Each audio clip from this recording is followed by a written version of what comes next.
Hello, Cancer. Welcome to your 2026 Astroclock. I am so excited to be doing this again. If you're new here, welcome. I'm Leila, the Lenormand Reader, and I use the amazing Lenormand deck.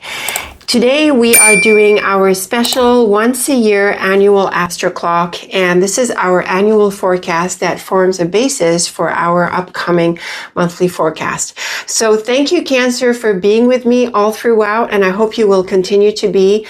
I am ready for your 2026 Astroclock. Are you? I'm going to deal out the cards. As you see, it's going to be a big spread, and I'll tell you a bit more about it once we deal out the cards. So let's go ahead and deal out your 2026 Astroclock.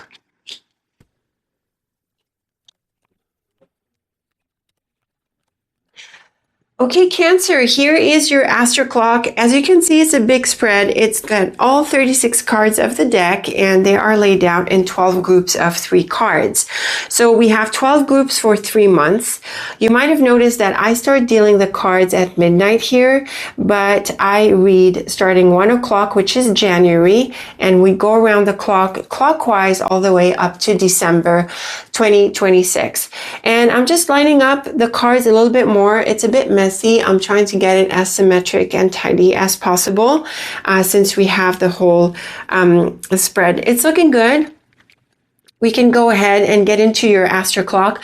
Before I read every individual month, which I always do, I like to get an overview of the Astroclock, sort of orient myself, get a sense of where the loud cards are, the positive cards, the challenging cards, relationship cards, and so on. And we see that December has a challenging pair, so this is going to come much later in the year, but we see the whip in December. In the earlier part here, this is looking pretty smooth all throughout the first part of the year. Actually, the whole year is looking really positive except December. And again, it might not be all that challenging. So January, February, all the way up to June, July, August is looking very positive. September is potentially a bit challenging on the emotional front. And then we have some pretty good cards here, but we have the snake with the dog into the whip. So November, December are the challenging months, which is fewer than most Astroclocks. Potentially also September, though it's not necessarily dramatic. So it's going to be really smooth up until more towards the end of the year. So let's go ahead and get into your months. So starting with January here at the top, we have the Lily, Garden, and Key. This is great for success within a community or at work. And I say that because the Lily is a card of work and career, although it is also the card of life path in general. The Garden and Key is great for gaining access into a certain community, a certain environment. You could also break into a market if you are going into business for yourself. And you could also be quite popular. You could also be quite successful. You know, you're able to coordinate people and to find solutions and to bring people to the same table to find solutions. So from the get-go, this is a really successful month. Now, moving on to February, we have the Man, which is a person, and the Stork and Mountain points to a trip or changes, probably a trip, because the Man next to the Mountain likely suggests that he's based abroad. So you could be traveling to the person, or the person could be traveling themselves. And the Mountain is sometimes an obstacle. And if that's the case, Cancer, then we do see the likelihood of being able to get past these blockages and the obstacles with this person. Now, who this person is, we do not see from the cards. When we get to your monthly forecast in February, and all of them, we're going to take these cards as the basis for the reading, and we're going to draw additional cards on top of them, so we'll get more details. So here there's a focus on either travel, but definitely a person or the relationship with them. And March is flowers, bear, and scythe. Now, this is quite potent. This could be a major breakthrough, Cancer. The flowers is lovely. It's a card of optimism and joy. It's also about celebration and a creativity. And the bear is a card of importance. It makes everything big and important. With the scythe, there could be a major breakthrough. So you could get past blockages and you could make a major step forward. Now, in what context? I think that's flexible. It could be a promotion. It could be an increase of other kinds.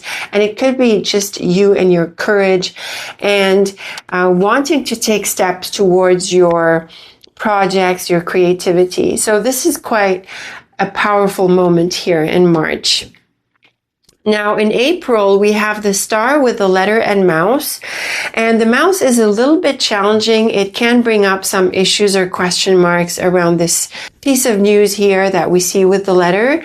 But the star is an all-around happy and wish-fulfilling card. So what I think could be going on here is that you have your hopes and desires focused onto some piece of news or information, and it does come through, and it's probably also going to check a lot of the boxes. But I think on some fronts it might not. I think you could compromise on some areas and there could be some gaps. And also, Cancer, the mouse is always good with detail along with the letter. So I would say read the fine print, focus on the details, and see if you read between the lines. And just like with other triplets here, what the letter is specifically about is flexible. When we get to the month itself, we'll dive more deeply into it. Now in May, we have the road, moon, and fish. This is great for a work offer or a business offer or positive changes in your work, money, and business life. It could be building on the previous cards, even up to earlier, really. It's really positive for your finances. You could get an offer, you could get a source of income, you could be doing well in general. So this is lovely for pursuing your goals and ambitions and embracing your financial potential as well as your work and business potential. And here's June, and I really think these can be read to build on them as well. We have the Child, which is about new beginnings, and the Ship and Rider, which is clearly about a direction and where you're heading. This is exciting for your goals, your objectives, going places. It's great for achieving, although really here we're seeing the beginning, the starting of it. So this is exciting for this path, probably built on this one. There could be new beginnings in other areas as well. And you could also be traveling. Both the Ship and Rider could be travel cards. So you could be going places and probably a place that you haven't been to. And we see this in July as well, because we have the Book, which is a card of the unknown. And we see the Book with the House, which is a card of place, and the Ring, which is about connections and relationships.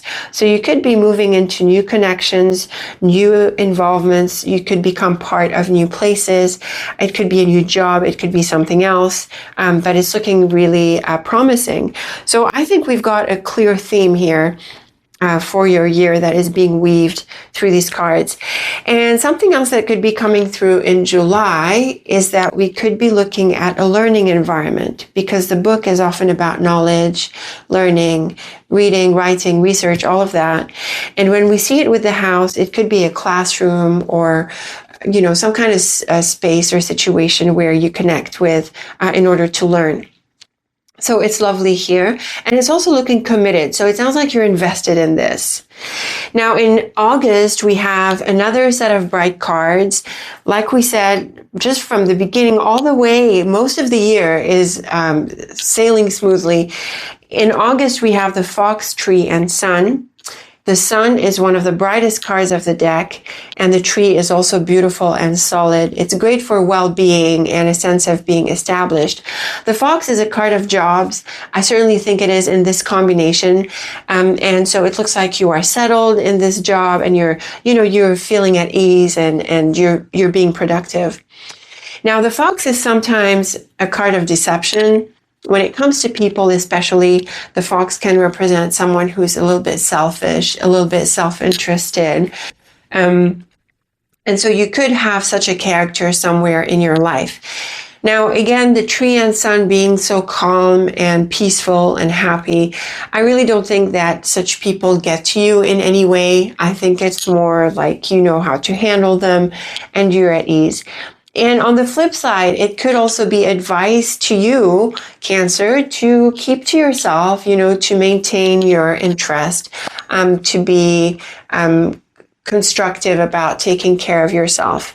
And clearly you're doing well in other areas. This is a peaceful month where you're in your routine, you're happily pursuing your stuff. Now, September onwards, with the exception of October, we see the challenging cards coming through. So we didn't see them all throughout the year. We see them more concentrated towards the end. Starting with September, we have the Coffin and Clouds that show up together. Now, the Coffin is a card of endings, but it's not necessarily negative. But with the Clouds and with the Heart, you could be longing for someone, or someone could be going away and you miss them. You could feel insecure or a bit anxious emotionally.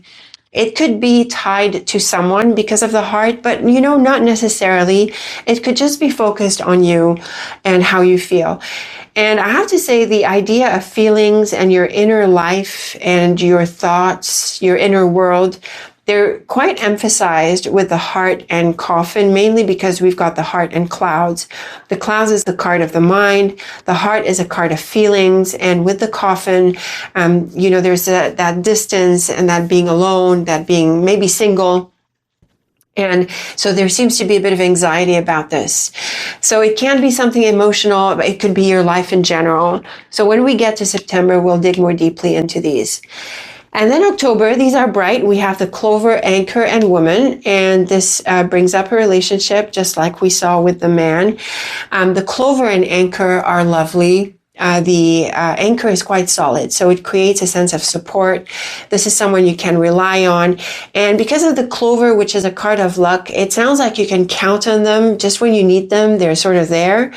And it's definitely a month to support others and also get their support and to be connected in these ways. So this is really nice for a relationship. Now, again, as with other relationship combinations, what kind of relationship exactly is flexible? It could be work-related, family, personal, a lover. It's flexible. Maybe we'll get more indications when we draw the portrait or whatever layout I'll be doing for the monthly forecast when we get to October. Now, moving on to November and December, here we have a more challenging set of energies playing out. Starting with the Snake, especially with a Person card, the Snake can be quite toxic. It is like the Fox, but it's more difficult than the Fox. It's a card of deception in a straight up way. And it is also someone who's ill-intentioned. Now, when we see it with the Dog, this aspect of the Snake tends to be highlighted, and it represents someone who is like that. Now, the Tower can mean a few things. It can point to someone you've known a long time. It could be someone who is connected with your work or some other kind of official environment. And it can be someone from the past. So the Tower is kind of flexible, but really the crux of the meaning is coming through the Snake and Dog. And here it's very clear, Cancer, that you're going to move away, stay away from someone because you can't trust them. They could be playing against you, and they could be maybe even gossiping and doing things like that. So you want to be aware and alert as to what they could be up to. At the same time, it's a good idea to move away from people whom you're not really feeling. There could be some people whom you cannot trust and that you don't want to share your life with or share, some things about yourself with them. So this is definitely a month to be cautious of. And just like with the other people cards, Cancer, this could be work related or personal, or it could be in some other area of your life. And we wrap up with December, which has a challenging triplet, the Bird, Cross, and Whip. It's mainly the Whip, and then it affects the Cross as well. So with the bird, which is a card of conversations, there could be a confrontation, and it could build on the previous month where you are getting a sense that someone is not being honest or acting correctly, and so it can lead to a confrontation in December where you vocalize the issues, you bring them out into the open. The cross and whip is often a combination of punishment, often in the karmic sense, and with the bird there could be something like that, but not necessarily. In a more general way, it points to a difficult conversation. You might also need to make a decision, and even deciding to have the conversation itself could be part of the burden here. But still, the cards suggest bringing it out into the open to clear it up. Maybe a confrontation is necessary. Maybe there's no way around it. And certainly if it's building on the previous month, you need to shake things out and bring them out into the open. So overall, Cancer, this is a very easygoing, smooth year all the way up to towards the end where the people issues seem to come up. We have the emotional stuff. We have a difficult person and a difficult conversation. Now, I don't know if these cards are building on the previous one where you initially thought this was a good relationship and then it turned sour. It can, but it doesn't have to.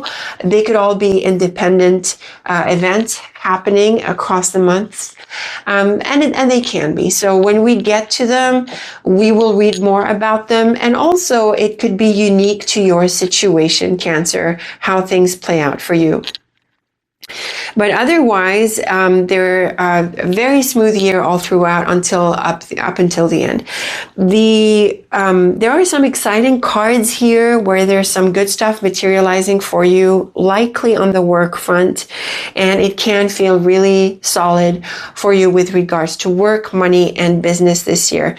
The people front, not so much towards the later months, but your work, there's a lot of cards that seem to be affecting this area, mainly from, what do we have here, April up to August, and maybe it bleeds into the earlier months and possibly into the later months. But for a good chunk of the year, there's a really solid state for you when it comes to work, money, and business, and you could even be going places and going into new ventures. So how do you like this Astroclock, Cancer? Is it resonating with you at this point? Are you sort of envisioning how your year could play out? I'd be really interested to know your thoughts and your feedback. And again, Cancer, this Astroclock is a basis for our upcoming forecast. So I hope you enjoyed it, and I hope you are going to stick with me for the monthlies where we build on the individual triplets here month to month. So very best of luck with 2026, Cancer. Again, I'm really excited to be doing this again. Be sure to stick with me, like, share, and subscribe, and let others know about this very unique forecast that we do. Thank you for tuning in, and until next time, take very good care of yourself.